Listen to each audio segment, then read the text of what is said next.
Mary Ellen is one of the most optimistic people I've ever met. She loves working with people, and she's in love with her life. And it's always been that way. Growing up on a farm with a large family built a strong foundation for her values, and it was there that she developed her remarkable optimism. I was born in southern Indiana in a farm town with 9 siblings. I have 6 sisters and 3 brothers. My mother and dad also have a very big family, so I had lots of aunts and uncles and cousins around, which were all farm workers too, which was our predominant form of income. But my mother was always home.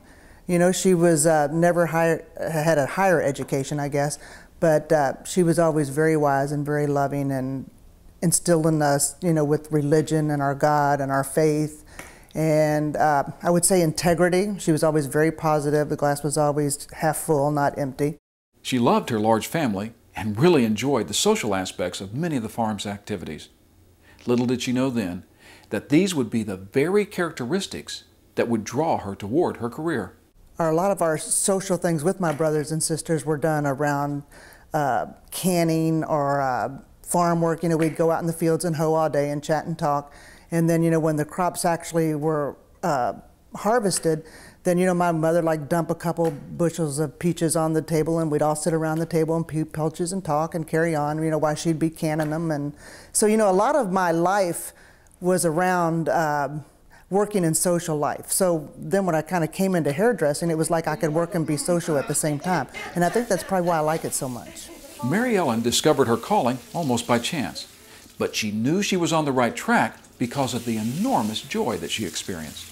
I had gone to college for a year, and I decided I did not like that. I didn't like sitting in a classroom. I didn't like studying for sure. It just was not for me. I knew that I had something in mind, and I had done a lot of art classes through high school, and even in college I'd taken art because I thought maybe that was something I would pursue, but it wasn't for me. So my girlfriend, my best friend actually, best friend since we were 16, she was like, I'm going to beauty school. And I said, hey, I think I'll do that too.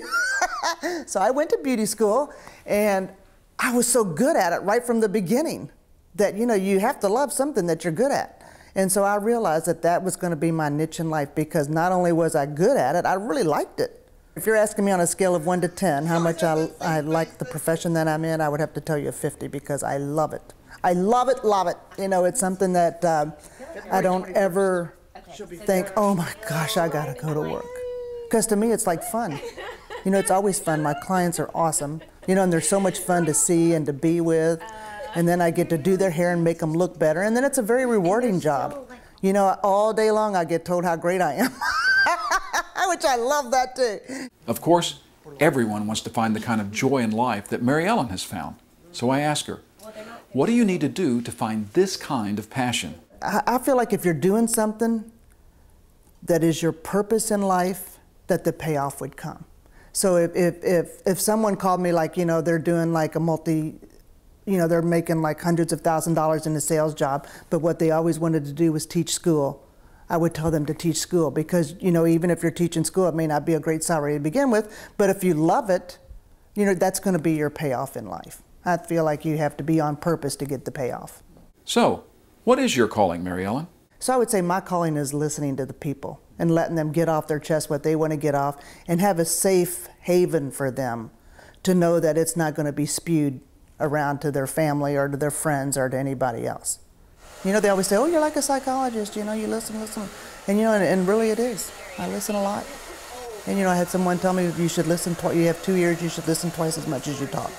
So I really do try to listen and try to keep focus on clients instead of them asking me questions. They might ask me a question, but I'll turn around and ask them something else, so that it keeps the focus off me and they can talk about themselves. The secret to finding joy in life's journey is always looking at the bright side, always looking at the positive side, you know, or trying to see the good in people. My mother has always said, you know, you need to see the good in people. You know, don't look at the bad. And if you don't have anything good to say, you don't say anything at all.